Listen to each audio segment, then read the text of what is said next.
Hey everybody, Ryan here from Android Coliseum, here to do my review on, this is the new Asus Zenfone 4 Pro. Now this is the Pro model. I did opt to get into the top of the line. This is definitely not just an entry level phone. This is the top end phone. This one has the top end specs on it. For you're gonna pay about $900. Now $900 does is kind of up there, but when you compare that to what some of the Samsung or iPhone values, this is definitely still a better value for that. And it's just what you get out of a good company like Asus, who makes good computer products, but they don't do a lot of marketing for it, so they save that money on marketing and making a cheaper phone. Anyways, let's take a look at this device. So first off, I talked about how we opened it up, and it's just with a nice little package. In that package, we have headphones and a quick charge 3 charger. So yeah, it does have a headphone jack if you need it. But it was kind of cool. It came with a little bumper case for you, so you can do that. Are you moving around? Are you getting jiggly here? Okay. But this actually feels like a very premium quality device. Now this is, I believe, glass back there, so it just feels really quality. It's that nice subtle, it's not like a rounded curve like an iPhone, but it's not flat. It's kind of somewhere between, and it actually feels really nice. We've got our power and volume rocker, pretty much about it. This is a 5.5-inch screen. This is only full HD, not a quad HD display, which I was kind of surprised about for a top end spec device. And it also means it's not a gotta get in here. It's not a 2-to-1 ratio, so it was kind of weird. But it's one of those things I didn't really actually even notice it until I really started digging through the specs to find out that was the case. We got a fingerprint sensor in the front this year. In the past years, they've always been in the back. And personally, just like the Pixel 2, I like them in the back. The LG puts them in the back. A lot of people put them in the back, so it's a lot easier to find right there. So I don't know why they did that. Just to compare wise, 5.5-inch screen, to this almost 6-inch of the Pixel 2. Great size, great handling, cool thing. So it's got the fingerprint sensor in the front, like I said. Doesn't have any sort of haptic feedback on that. So I touch it, it just brings it open. So like when I first boot up, normally if I touch something else, it'll buzz and say, well, you have to put your code in first. But at this guy, if I touch it, it doesn't register, and I don't know it didn't register. So so when you first boot up, you have to notice that. When you're going around in the app itself, you hit it, it gives it a haptic feedback and brings you back to the home screen. The navigation buttons are the soft buttons here. So unless you're used to them, you gotta make sure you know where they are, because you really can't see where they are, which is kind of cool, but you can't tell that they're there until you need to know that they're there. Well, you can just barely make them up. Anyway, so that's kind of neat. The Pro version does have 6 gigabytes of RAM, which is a lot of RAM for you to be able to view a lot of different apps.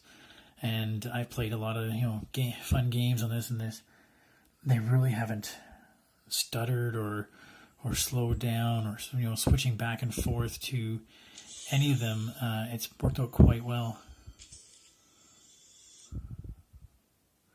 So the performance has been quite great. Like I said, I didn't really notice the fact that, hey, it didn't have the 2-to-1 ratio until it's kind of funny, because that's the first thing I notice a lot of times when I go to back to my Moto or something. Anyways, kind of works out quite well. We have speakers at the bottom. We're using Asus Zen UI, which is not bad. I again, not a fan of it, but you can replace the launcher, so we're okay. So let's just talk about the Asus and what we have in terms of some features here. One thing I kind of liked was there was a widget just for your camera. So let's go into the camera and talk about it. But I mean, the widget for the camera, I can play around with what kind of features do I want to have. Do I want a selfie pair? I want a GIF. Do I want to do time lapse? Do I want to do super resolution, which I'll get into? So I can just go straight into, that kind of mode from the camera, right from the home screen. So kind of neat that you can do that. I kind of liked that little feature. So what else here? So let's go back. Go to the camera here. Auto mode. We have, basically the camera resolution is a 12 megapixel, and it's 12 because there's two cameras back there. 12 and a 16, or 16 and 12, I think it is. One of them is a 2x zoom, essentially, lens, versus the other ones. So when you are in your camera, you can just tap down here, and so you switch to the other lens.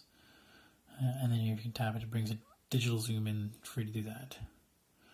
But there's regular, switch to the other lens, and this is the 16 megapixel one, and then back to 5. The 12 one gives you, I think, a little better quality, but not that you'll notice. The front-facing camera is is an 8 megapixel shooter, so good enough. We have 3600 milliamp hour battery in here. It is running Android 7.1, but it should be getting the update soon for Android Oreo. That's the one we're on now, right? So, features I wanted to show off in the camera mode. So we have the Pro camera mode. We can play around with all the settings, shutter, aperture, all that kind of stuff. Let's go back here. But if I slide over to the right, that's the different kind of styles we can shoot, hipster modes or whatever. Then here's the modes we can play around with. So beauty mode, pro mode, super resolution. Now super resolution, what that does is let you take like a 40 megapixel shot by basically really taking a couple shots and kind of really trying to stitch them together in a way that it thinks is the best way. I don't know if that's really necessary. GIF, which is actually kind of handy these days. People they take little reaction videos, panorama, etc. Not a lot of options here. Just your basic, I guess you could say. Just take it off and say none. You can change your resolution size there, your HDR auto. But yeah, not a lot of, but I mean, I've been quite impressed with the camera that it can do. Go there, just take a quick little shot. And I really loved the Zenfone zoom that they had. That one was a really nice camera, I gotta admit. What else do I want to talk about here? Performance-wise, like I said, been amazing. 36 milliamp amp battery. You're gonna last a long time. But I think the biggest winner here is it just feels like a premium device. It performs like a premium device. I'm not sold on the extra Zen features. Like some of them are just weird. There's a lot of little ASUS apps in there. So the mobile manager to go in there and clean up your RAM and try to clean up stuff like that. Again, do you need that? I think it gives the non-discerning user some ray of hope that they think they have some control over it when it really doesn't really do much for them. What were some of the settings I wanted to show off? There's a couple in there. What was it called? Page marker, if I can find that. Special modes. So there's kids modes in there. ASUS customized. So twin apps. So you can do two Instagram accounts, whatever. Page marker. So the idea here is we make a floating button when you're in Google Chrome, which lets you bookmark it for offline use, I guess. I didn't really understand it. So basically it's you download web pages for reading later. I guess, like, when are you ever not having internet to read? Anyways, game Genie mode lets you do stuff like for games like we've seen with the Samsung gameplay things where you can control certain things. There is Zen motion. We have touch gestures, right? So you can write on the screen. Motion gestures, there's only two there. One-handed mode, you can make it smaller. Glove mode, screenshot sound. So this is the customized settings. Where was it for sound? Sound and vibration. Audio Wizard. Here we go. So they talk about this, the fact that it has the DTS-X feature on it. So when you got headphones, you can really get the most out of the sound quality. I don't know if you're going to get much out of here, but the way it is that you can play around, and actually it's pretty cool that you actually can play music preview to sort of hear the difference. Except the kind of weird thing is, Jesus, lame music. So there's the rock version, vocal, normal. So we're going to go custom. Let me just go custom. Now this is where it gets weird. I want to go ahead and say, I want to adjust. It's not exactly super responsive. Well, now it is, and sometimes it would like freeze for seconds and I couldn't touch anything. So you can play around with that kind of thing. So stereo sound, and then you can play around like an outdoor mode.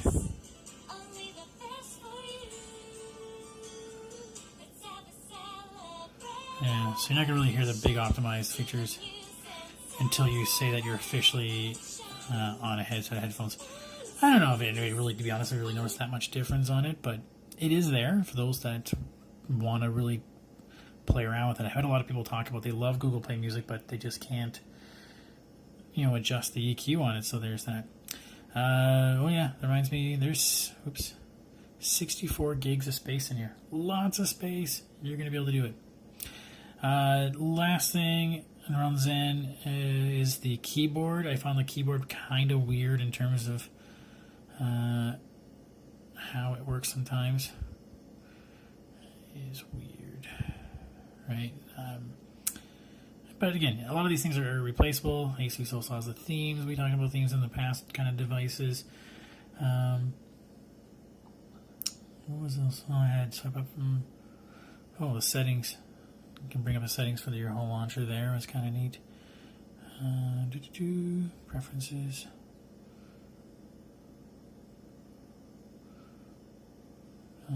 So what else was it?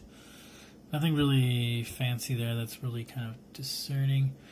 I have something about if it's in landscape mode. That if I bring down the notification shade.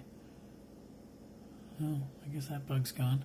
Because there was a couple updates. I mean, I started writing a lot of my notes, and then there was an actual new update that brought a lot of security features in or updated it, and those seems to have gone. But $900, if you're considering the Galaxy S8 or an iPhone, this is a pretty good alternative.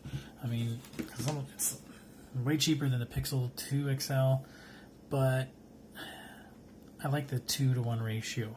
If this was 2-to-1 ratio, that I'd be all over this personally. But 6 gig of RAM, it's very future-proof. Okay, so I'll have a full write-up on the website a little bit later, and you guys can take a look through that. Thanks so much. Bye.